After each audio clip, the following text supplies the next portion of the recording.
So, after all is said and done, after this entire saga happened with the Chicago Blackhawks, we now have ourselves a UFA on the market who's free to sign anywhere he wants. Today we are talking about Cory Perry because there are some rumors going out there as to where his next team very well may be.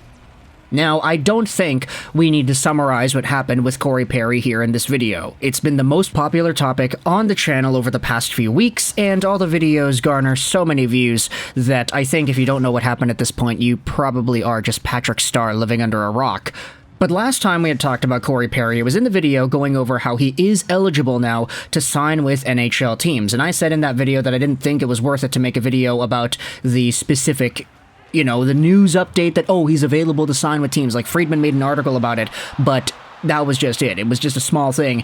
However, we did talk in our last video about how the Toronto Maple Leafs apparently had mutual interest there, so that was a conversation we did have. We also talked about whether or not the Vancouver Canucks should be a destination, but other rumors and updates suggest that the Canucks actually did not really care about signing Cory Perry. But our newest idea comes to us via John Shannon, who made an appearance on Donnie and Dolly the other day. The clip is from January 11th, and I'll leave a link in the description if you want to go ahead and listen to it yourself.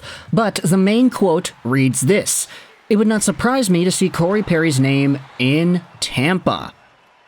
Now, that's just the one quote. We're going to go over to NHLTradeRumors.com because they published an article with a bigger quote from John Shannon. It's just easier to screenshot it, put it on the screen so we could both follow along. Here's the bigger quote.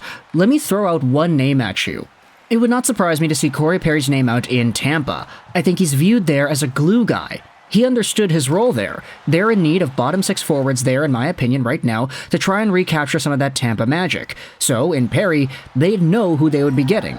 Tampa Bay has to be at the top of the list."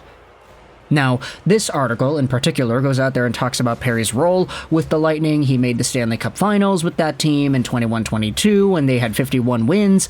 Perry played all 82 games that season with 40 points, with a plus-minus of +9. His performance dipped in his second year there in 22-23, but according to Shannon, even at age 38, he is still seen as a strong bottom-six veteran with leadership capabilities. Another quote from Shannon reads this: "In talking to other teams around the events that occurred, there were people that were shocked by it. Cory has really smart advisors, and they have worked through these issues. The fact that he was able to talk to the commissioner on his own volition was important." And yes, we did see Cory Perry meet with Gary Bettman earlier this week, and the commish assured him that he's got the green light to return to the ice with a new team. So, when it comes to this idea, Tampa Bay and Cory Perry, obviously it's not a new one. Like, he was literally there last year. The year before that, he was there too. He's had a pretty good run, all things considered. Like, ever since Perry's post-Anaheim days started, he's just gone on a crazy tour of the NHL. Stanley Cup finalist with the Dallas Stars, ended up losing in the finals. Stanley Cup finalist with the Montreal Canadiens, ended up losing in the finals, but he scored some really clutch goals along the way. Stanley Cup finalist with Tampa Bay, and then they lost in the finals. And then he played with Tampa Bay again last year. They didn't make the finals. They lost in the first round, but Perry was still a part of that team. And then, as we had said, the 9 points in 16 games he had with the Blackhawks, he was a pretty strong player, honestly. Like, of course, he was being given a bigger role with the Blackhawks. He was seen as more of an important leadership-type figure in that locker room that was really young.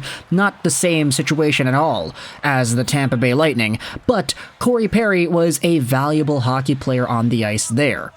It's just, because Chicago is Chicago, they have no leeway with any sort of controversy nowadays, which is why they ended up terminating Perry and his contract.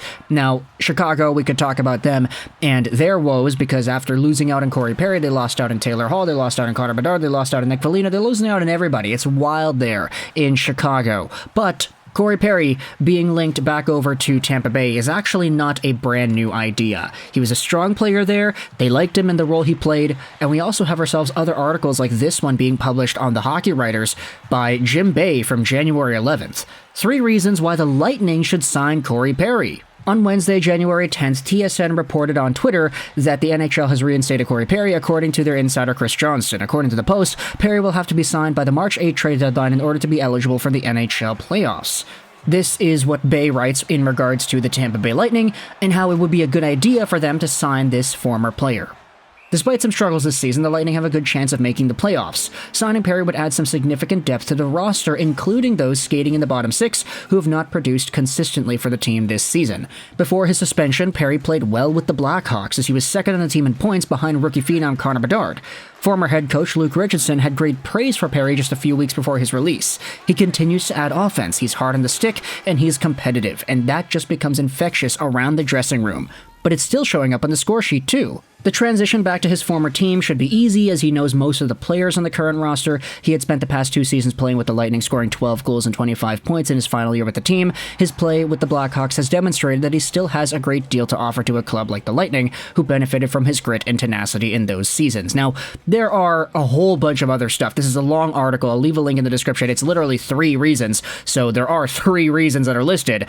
But when it comes to Cory Perry and Tampa, the Lightning have been an interesting team this year, mostly because they still have a lot of that firepower up front. We all recognize how good Kucherov has been. He's the best player in the NHL this year in points, but the Lightning themselves are not really doing as well as they have in the past. 47 points, 43 games played. They are 4th overall in the Atlantic Division, and they're in that second wildcard spot. Not comfortably, though, I will say, because the Jersey Devils are 2 points behind with 4 games in hand, so there's definitely a pretty tight race going on for that final wildcard spot. And for Tampa Bay, I mean, Kucherov has been doing such heavy lifting this season that you could definitely say that the option of getting more support would be nice. I mean, the Lightning are still one of the top teams in terms of goals this season. They're literally, what is that, 1st, 2nd, 3rd, 4th, 5th, 6th, 7th in the NHL right now. So they're scoring goals.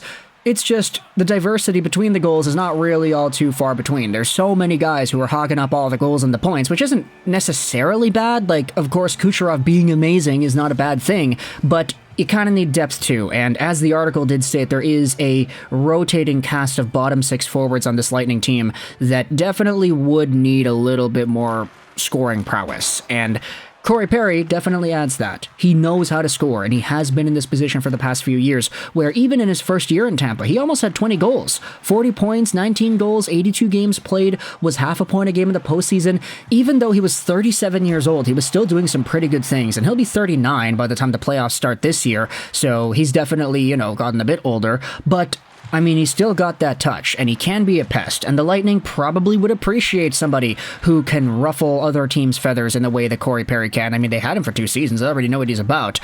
And now learning that they could be linked to him once more, it does make this entire thing interesting for the rest of the teams in that Atlantic Division. So let me know your thoughts in the comment section below. How do you feel about the idea of Cory Perry getting linked back to his former team in Tampa Bay? Do you think this is the most appropriate option? If it's not Tampa Bay, where else would you like to see Cory Perry sign? If you're a fan of the Oilers, or a fan of the Maple Leafs, or the Canucks even, what are your thoughts on the idea of Perry signing with Tampa? I hope you enjoyed this video.